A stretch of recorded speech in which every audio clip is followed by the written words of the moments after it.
Paper leak जेव्हा जेव्हा होईल तेव्हा प्रत्येक स्टुडंटला 10,000 देण्यात यावे। जर एखादी परीक्षा ऐन वेळी कॅन्सल झाली, लीक झाली किंवा पुढे ढकलली गेली तर विद्यार्थ्यांचा ट्रेन, बस, राहण्याचा खर्च आणि मानसिक त्रासाची भरपाई म्हणून सरकारने प्रत्येक विद्यार्थ्याला ताबडतोब 10,000 दिले पाहिजेत। परीक्षा रिझल्ट जर एका महिन्यापेक्षा जास्त उशिरा लागला तर प्रत्येक विद्यार्थ्याला रिझल्टला जितके महिने उशीर होईल तितके महिने प्रति महिने 10,000 द्यावे लागतील। तुमचा इलेक्शनचा रिझल्ट एका महिन्यात तुम्ही लावता, तुमचा इलेक्शनचा रिझल्ट तुम्ही एका महिन्यात लावता, इलेक्शनसाठी तुम्ही स्पेशल ट्रेन काढतात, मग या स्टुडंटसाठी तुम्ही स्पेशल ट्रेन का नाही करत? भरतीच्या वेळेस का नाही करत? आणि दुसरी आता आमची मागणी, दुसरा आमचा मुद्दा, दुसरा आमचा अजेंडा 72 तासाच्या आत बॅकअप डे री एक्झामचं तुम्ही आयोजन केलं पाहिजे। प्रत्येक मोठ्या परीक्षेसाठी आधीपासूनच एक बॅकअप डे ठरला असला पाहिजे, म्हणजे जर परीक्षा कॅन्सल झाली तर पुढच्या 72 तासाच्या आत ती पुन्हा घेता येईल। विद्यार्थ्यांना आठवडे आणि महिने पुन्हा तोच मानसिक ताण सहन करायला लावू नका। तिसरा आमचा मुद्दा हे जे OSM चालू आहे, ऑनलाईन चेकिंग। स्टुडंट्स आपल्या हाताने पेपर लिहित आहेत, चेक कसे होत आहेत? स्कॅन करून, फोटो काढून। कसं काय होणार आहे ते? तर जर पेपर स्टुडंट्स हाताने लिहित आहेत तर ते पण तुम्हाला फिजिकली चेक करावं लागतील, ते ऑनलाईन चेक करून चालणार नाही। याच्यामुळे जी धांदली झाली, जे CBSE मध्ये धांदली झाली ती थांबली पाहिजे। आणि आता अजून एक मुद्दा आमचा, लेट होणाऱ्या परीक्षांसाठी वय मर्यादेत सवलत। जर तुम्ही परीक्षा लेट घेताय, तुमच्या परीक्षांचे निकाल लवकर नाही लागत आहे, त्याच्यासाठी कोणत्याही स्टुडंटचा एज लिमिटमुळे त्याच्या ऑपॉर्च्युनिटीज गेल्या नाही पाहिजे।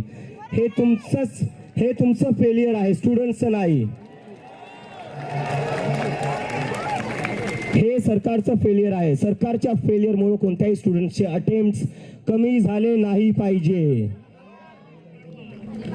आणि दुसरी आता आमची शेवटची एक जी मागणी आहे, परीक्षेच्या 7 दिवसाआधी कम्प्युटर टेस्टचं ऑडिट झालं पाहिजे। कोणाला तुम्ही टेंडर देतायत, जसं एका इंडिपेंडेंट बॉडीने ऑडिट केलं पाहिजे। हे नाही की मंत्र्या संत्र्यांच्या मित्रांना किंवा नातेवाईकांना तुम्ही टेंडर देऊन टाकसाल, हे चालणार नाही। तर ह्या आमच्या 5 मोठ्या डिमांड आहे। आणि आता माझा एक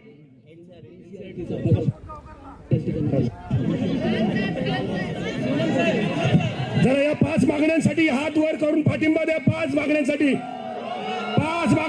MPSCच्या संदर्भामध्ये दिलेल्या त्यांच्यासाठी करावं।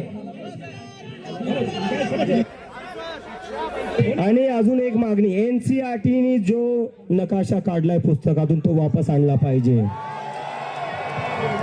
तो तुम्हाला वापस आणावाच लागेल। आणि आता माझी सगळ्यांना एक मी जय,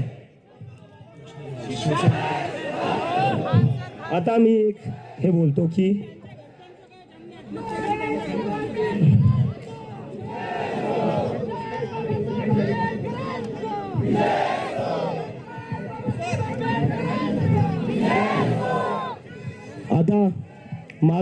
आता मी थोडं मला एका खूपच सिरियस इश्यूवर बोलायचं आहे।